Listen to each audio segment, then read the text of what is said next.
welcome back to GoneDrivin. For this week's video, I have my hands on the 2022 Kia Forte GT line, and a special welcome to Kia Canada to GoneDrivin for providing me with their first ever press fleet car. We're going to be going over the exterior, the interior, and then going for a quick drive. So if you enjoy watching the video, make sure you hit the like button, and of course, don't forget to subscribe to the channel. Alright, so a little bit of context for the Kia Forte. This is one of their cheapest cars, not the cheapest though, that's the Kia Rio, but it is the second cheapest at $18,000. There's also a hatchback version that you can get for a little bit more money, which is the Kia Forte 5, but today we're going to be looking at the Tesla that I have, specifically the GT line and all the things about it. So the Forte comes in multiple different trim levels, giving the customers a lot of different options. So it starts off with a LX model in a manual transmission, and then you can slowly progress your way up to the GT Limited. So this is the GT line, which is one below the GT Limited, and there are specific features to this one as well as the GT Limited, which we'll see in a little bit. You can also get multiple different colors with the Forte. The Tesla that I have this week is finished in a sporty blue, which looks very, very nice, especially with this front end here. So we're going to get into that now. The front of the Forte looks actually very, very nice. It looks very sporty and in line with the overall design that they were going for. You've got these black grills here in the front as well as some red accents as part of the GT line. So this is specific to the GT, and it looks really, really nice with this blue color that we have from my tester. So if you were to spec out a Kia Forte GT, definitely go with this. You've also got some red accents here in the bottom, as well as LED fog lights, as well as LED headlights. They look very nice. I'll put a clip of them, how they look. You've also got some intakes here on each side of the bumper. They don't actually have any purpose. They're not for any aerodynamic use. They're just more so for fun and the sportiness, and I like it a lot. Under the hood of the Kia Forte GT, you've got a 2-liter engine that produces 147 horsepower and 132 pound-feet of torque. If you want more power, which I highly recommend you do, and we'll see that later when we go for a drive, you get the GT Limited, which gives you 201 horsepower, and also all Fortes come equipped with a front-wheel drive system. And again, like I said earlier, the base model of the Forte has a manual transmission. Everything after that is an automatic transmission. From the side, the Kia Forte looks very nice. Again, it's a compact sedan, so you kind of get that same design here. Specific to the GT line, you get these gloss black mirrors, which are pretty nice, but with the blue color, they kind of blend in. So if you really want them to stand out, recommend getting a different color. Specific to the GT line also, you get 17-inch graphite alloy wheels. You get also this black little accent on the bottom of the door, as well as some things in the back, which we'll see in a minute. You also get keyless entry here. I gotta say, it's a little bit slow to lock and unlock at certain times. Might just be an issue with my tester specifically, but that's just how it is. You also have a sunroof here. Again, looks nice with the blue, but overall a very nice side angle of the Kia Forte. Looking at the rear end of the Forte, you've got these taillights that are connected by this little light here. I do have to say I'm not the biggest fan of it, especially because these are just for your daytime as well as your nighttime running lights. Your reverse lamps and your turning signals are at the bottom of the bumper. I'm not sure why Kia did that. Don't really like the idea of it, but it is what it is. You've also got this rear spoiler here, this little black lip spoiler as part of the GT line. And again, you've also got a GT line badge to remind others on the road that this is a GT line, as well as a Forte badge and a nice black diffuser here, again adding to the sporty element of the car. And also a fun fact is that you might be familiar with the keyless entry systems to a lot of tailgates in other cars. You usually just slide your foot underneath the bumper and it opens up. Well, in the Forte's tailgate, it's actually a little bit different. So what you do is you have your key in your pocket and you walk right up to it as the car is locked, and it opens up for you. Let me go ahead and show that for you. It's gonna beep 3 times and it's gonna open up. It takes a couple of seconds usually, and it's open for you. It's very handy, very useful if you have things in your hands and you can't really access the trunk or your keys, so very good. And in terms of trunk space, I gotta say, it definitely surprised me as to how much space there was in this compact sedan. You could definitely put 1 or 2 suitcases, a bunch of other things, so definitely with the trunk space, you cannot go wrong. All right, so now with the exterior out of the way, let's go ahead and have a look at the interior of the Forte GT.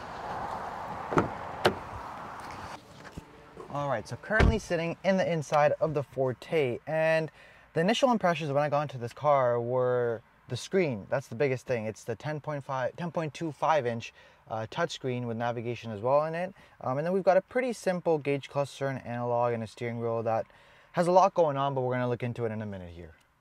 Alright, so first things first is the steering wheel here we've got in front of us. We've got the nice Kia logo as well as the GT line badge, hence the trim of this car, that's why. You've also got this leather wrapped steering wheel with perforated on the 9 and 3. Overall, very nice to hold on to, drive to, which we'll see later on when we go for a drive. And we'll go through the buttons here in a moment. When I got into this car, when I looked at the buttons on the steering wheel, I was like, whoa, it's a lot going on here, because it is a lot going on. But once you start playing around with them, once you can start getting used to it, like I did, it's actually quite nice and quite convenient. And I think all the buttons on the steering wheel are placed in a very, very fantastic way. and very smartly. So starting off with the left-hand side of the steering wheel, we've got this entertainment slash music controlling area. So you've got your volume knobs, you've got your track rewind and next, and as well as your phone call, voice activation, and switching between radio, your media like your phone, Sirius XM, whatever else you might have. And on the right side of the steering wheel, we've got more so the safety features. You've got your cruise control, you've got your lane keep assist, you've got your automatic steering, which we'll see in a little bit when we go for a drive.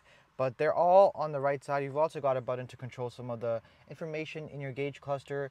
It is a partially digital gauge cluster, so you can just control that with this button right over here. And then on the left-hand side here, and on the driver's side area here, we've also got the buttons for the window switches. And this is where I have a bone to pick with Kia. I don't understand why there is an automatic window for the driver's side, but not one for the front passenger.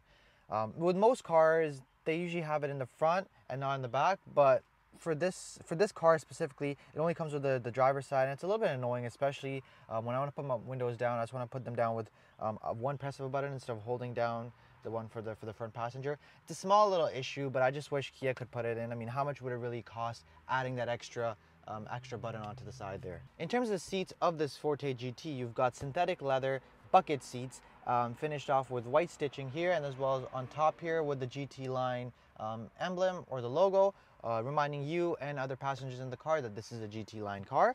But besides that, it is very comfortable. They've held me in very well for the past few days that I've been driving this car for.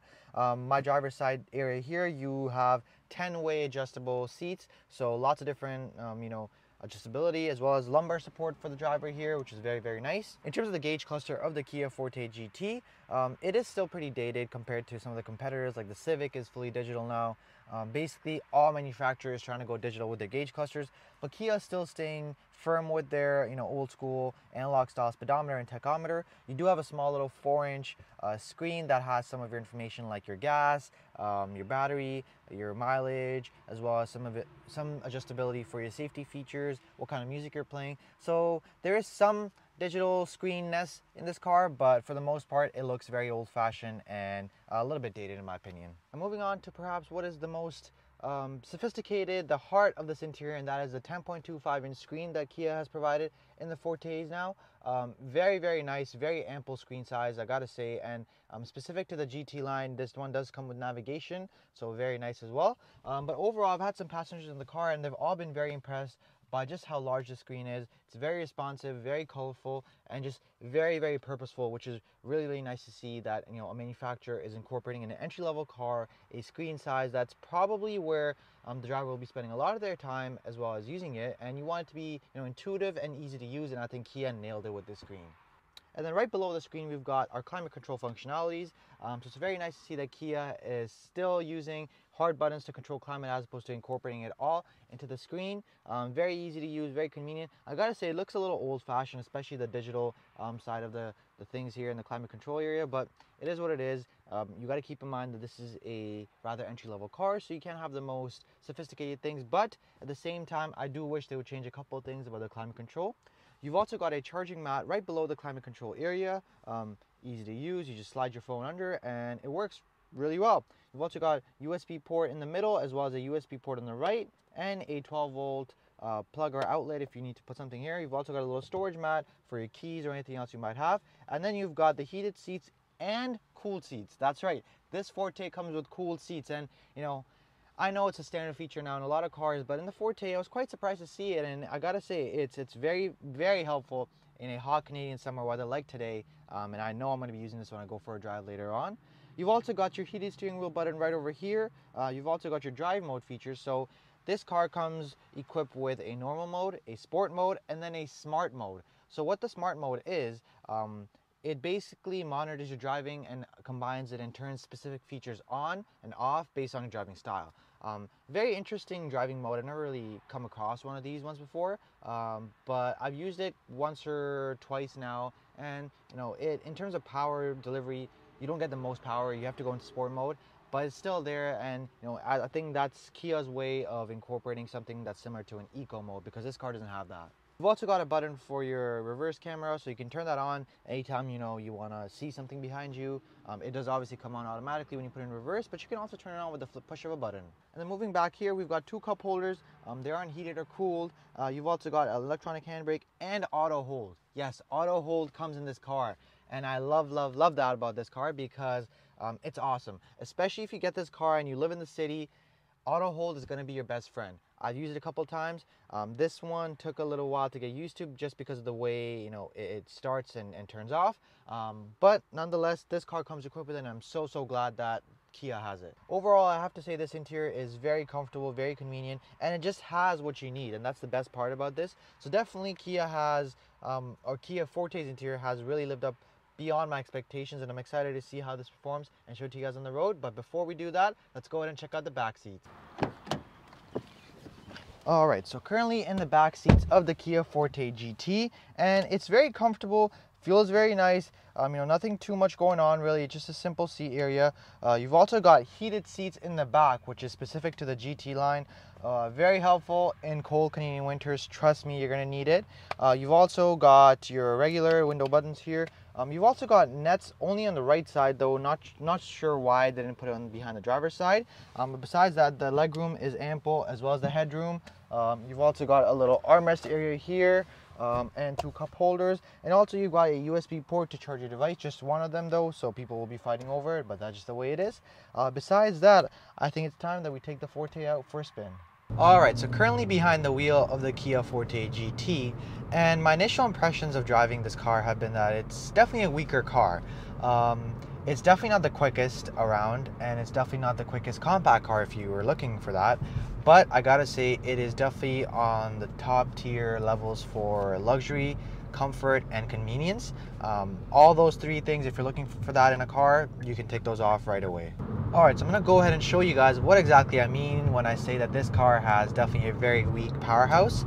So we're gonna go into just the normal mode, and right now we're gonna slow down a little bit and floor it. I barely went up by 15 kilometers an hour there, and that's definitely my point, is that Kia could have put in a small turbocharger or maybe some sort of hybrid system to sort of help you with that acceleration, because as soon as you floor it, it takes a good couple of seconds before you're actually going, before the engine starts revving up. So it's a little bit unfortunate, especially when a lot of the other manufacturers and other compact cars are getting turbochargers now as a standard thing. Even a smallest turbocharger I think would help this car. But again, I do realize that the GT Limited, the model that's above it, gets a bigger engine, and that's probably a little bit more oriented towards sportiness and power. So if you really wanted a lot of power as well as all the features, then you go for the GT Limited. And also a fun fact about the GT Limited trim, which is the trim that's above this one, is that there's something called an electric sound generator, which is basically pumped in fake audio for the engine. So when you're flooring it, when you're driving it, you get a bunch of pumped in audio. And it's a little bit strange for me to see that from Kia, because I wouldn't expect this to be a fully performance car. Usually I've seen this in some performance cars like the Mercedes, the BMWs, they're doing that. But in the Kia, I guess you can get it as well with the GT Limited to sort of add to the sporty element of the whole car. In terms of the handling of the Forte, by no means is this a performance car by Kia, but Kia still try to go the extra mile in order to add some of those sporty and performance elements. So we're going to put this car into sport mode right now, and we're going to just toss it into a corner. The steering wheel feels very responsive. That's just my safety system kicking in there. But in terms of tossing it into a corner, you feel very confident. Even though it is a front wheel drive system car, you can definitely have a little bit of fun with it, but again, you can't get carried away with it. I'm gonna get in this corner here.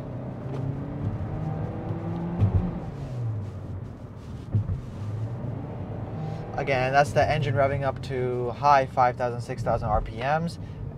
Basically squealing for more power. I really wish they added a small little turbocharger or something of that nature to this car, because it would be so much more helpful.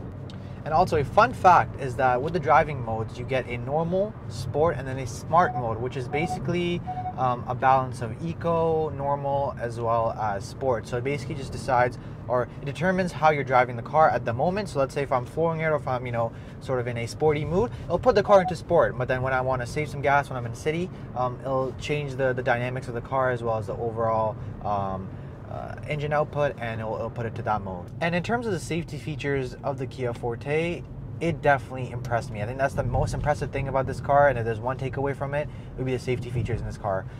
So with the GT line specifically, you get highway drive assist as well as advanced smart cruise control. So basically that means the smart cruise control is essentially, it looks at the car in front of you, slows down if the car in front of you slows down, all that sorts of good stuff. And then also highway drive assist is basically where you can turn on this mode where the car steers for you, as well as, again, combine it with the cruise control. You're basically not doing much, and it's really nice because you don't have to actually touch the steering wheel quite often. Actually, I didn't touch it at all when I was doing my highway driving, so it's a little bit neat to see because I was in the Volvo 2 weeks ago, and for that, it is a semi-autopilot system, but you have to keep touching the steering wheel every like 3 seconds. So, you know, I think Kia is on the extreme end of it, and so is Volvo, but somewhere in between would be really good for safety features or safety standpoint. But apart from that, I mean, overall, you've got your blind spot assist, you've got your reverse camera.